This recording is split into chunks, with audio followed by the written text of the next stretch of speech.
So I'm now going to bring on our keynote speaker for this evening. Your applause will not be measured after the end of this. Don't panic. So I've worked with your speaker several times over several years.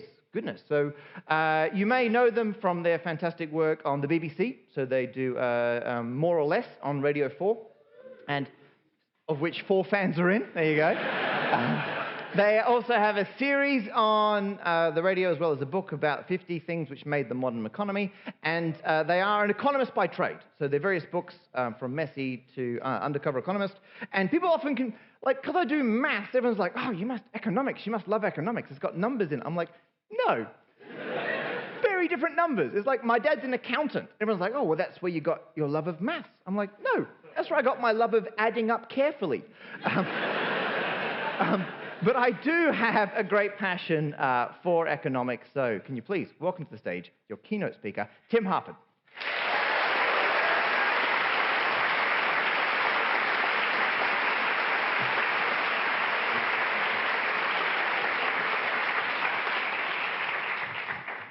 Well, thank you so much, Matt.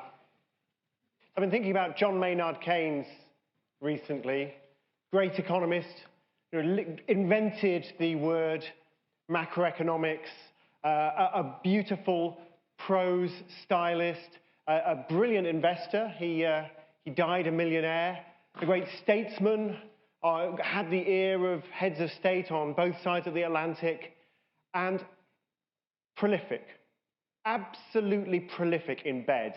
I mean, the man, just a sex machine. The number of notches on the bedpost that man managed to rack up, and both sides of the bed, if you know what I mean.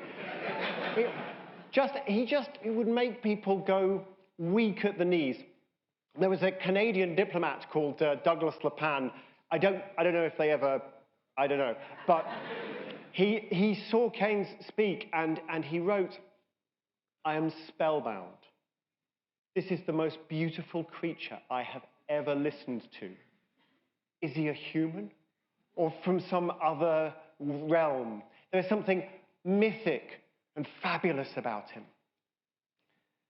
And I really have found that my own experience is very similar as an economist. At first, I thought that the effect that I was having on people was just like a raw animal kind of physical attraction. But then I realized, no, it's not just that. It's also economics. It's the economics. When people find out that I'm an economist, they're just overwhelmed with awe, love, enormous respect. And that's got me thinking, and that's what I want to talk to you about this evening. Why do people respect and love economists so much? What is it? I mean, is it the brains? Is it that we're so smart? Could be that, but we're only a little bit smarter than the mathematicians, so I don't know.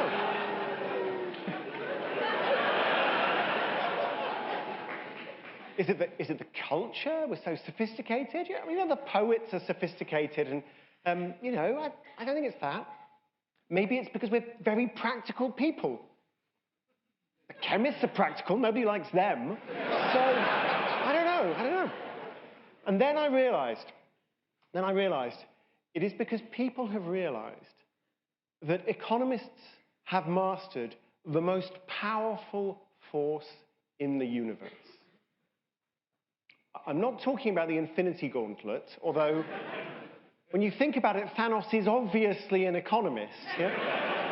I mean, an economist with a gym membership, but he's an economist. But no, it's not that. It's a more general force. Still a yet more powerful force. The force that I am speaking of is the power of incentives. Oh. I can see that I have to give you an example.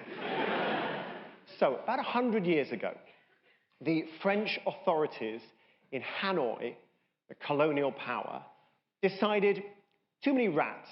Wanted to do something about the rats. And so they decided to offer an incentive. You know, kill rats, you get cash. And how are you going to prove you've killed rats? Well, just bring us the rat's tail, and you get the cash payment. You know, simple incentives. And that seemed to be working pretty well for a while. And then the French noticed rats without tails just kind of wandering around. Which, of course, makes sense. That is what they had incentivized. Because if you've got a breeding pair of rats and you kill them, you're only going to get 2 tails. But if you cut their tails off, keep them alive, you can have as many tails as you like. So incentives, tremendously powerful. Now, you may, at this point, say, well, but the incentives backfired. The incentives went completely wrong. But when you think about it, that's true of any powerful weapon. I mean, whether we are talking about lip glitter or the H-bomb, if you stick it in the wrong place, it's not going to do the job, right? Aim carefully is all I'm saying, and it's the same thing is true for incentives. Now, you might, of course, be a psychologist. And if you're a psychologist, you might, in your annoying psychologist voice, go,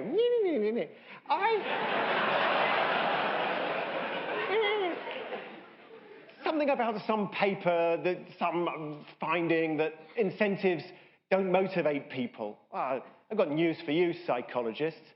Replicability Thanos clicked his fingers and half of your results disappeared.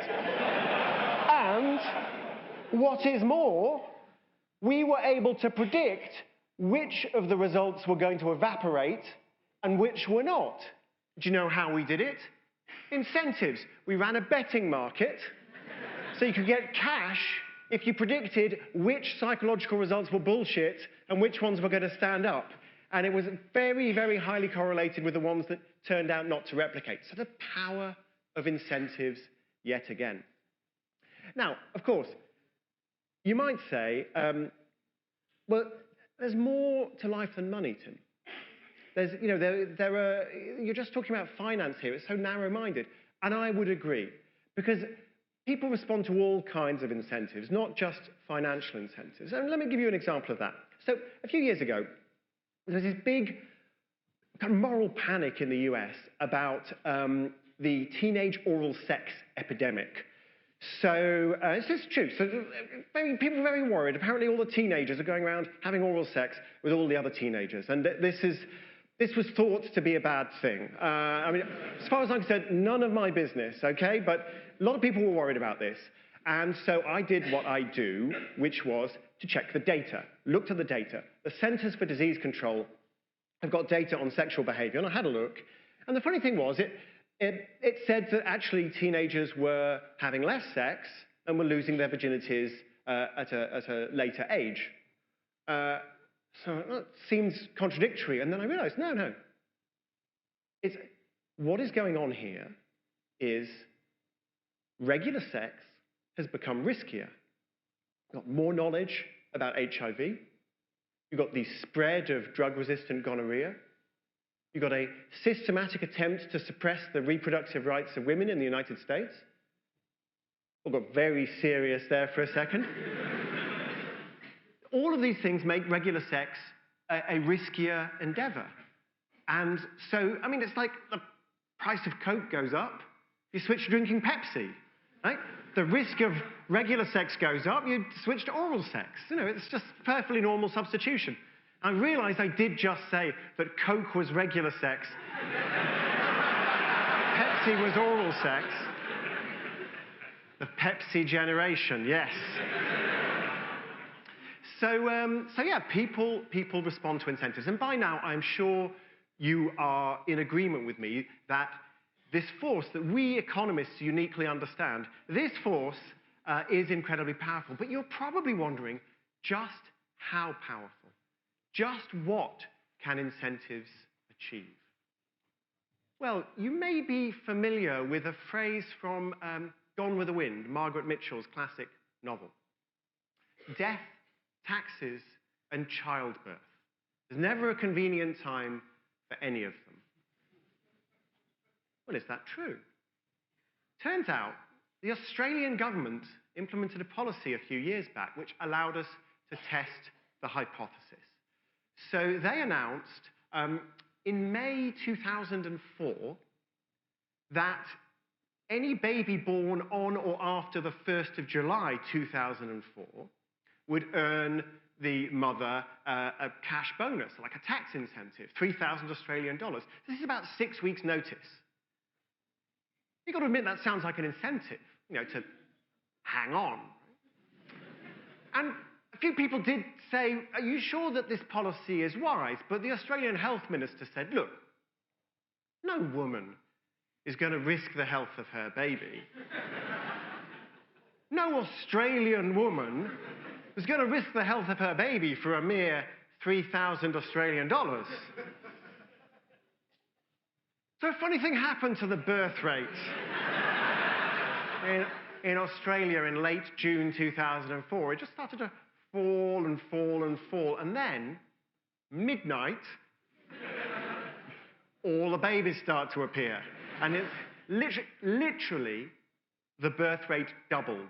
There were more than twice as many babies born on the 1st of July as had been the last day of June. And it's a very, very popular birthday in Australia. So incentives, they're so powerful that they can even influence the moment that a new life first takes breath. But could they be even more powerful than that? I wonder. I mean, Margaret Mitchell's famous line was riffing off an even more famous line penned by Benjamin Franklin. Nothing in life is certain but death and taxes. Well, a lot of people don't know the context in which he wrote that line. He was 83 years old, he was sick, he's a few months away from his own death. And he's reflecting on his own mortality in a letter to a friend. And he pens this line about the inevitability of his own death. Nothing in life is certain but death and taxes. I mean, obviously completely wrong about the taxes. People dodge taxes all the time. But what about death? Well, the Australian government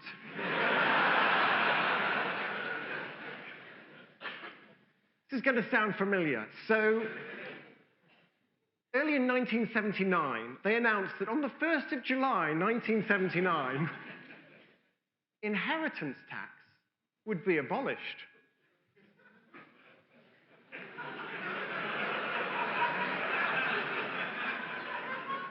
So a funny thing happened to the death rate in Australia in late June.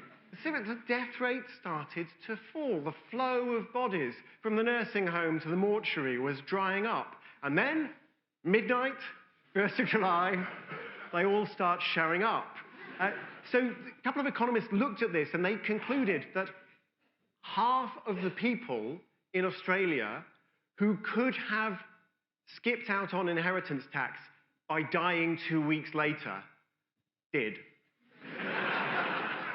So not only do incentives determine when we are born, they determine when we die as well. It's just an astonishingly powerful force.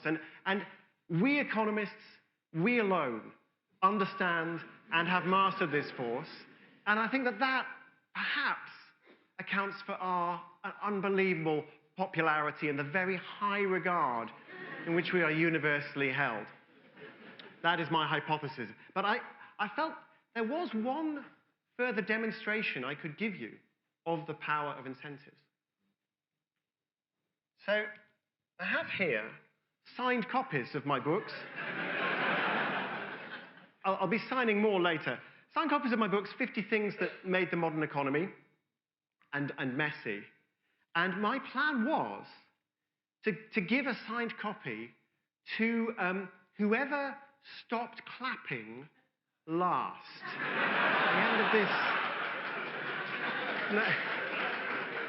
No, not started clapping. Pace yourself, okay? Pace yourself. But, so Zach he was like, well, Tim, we have to be out of the theatre by midnight, and... So Zach said no. Zach gave me... He redesigned the rules of this. So he's given me these rules. Firstborn child. Case of dispute. courts of Delaware. Yeah, okay, now here we are. All right, so what Zach suggested, you can blame him for this. Zach suggested that I should give the book to whoever is the penultimate person to stop clapping. But also that if anyone is still clapping after 45 seconds, no one gets the book. Unless, of course, you buy the book later, there will be signing the books. So 45, do we have, Matt, do we have a stopwatch or something? Yeah, on the phone, right, with the decibel meter? Yeah, of course. Okay, so, right, okay. So the stakes are high. So are you nearly ready, Matt? Let me know, you're ready? 45 seconds from the start of applause. But yeah, 45 seconds from, I will cue the rapturous applause.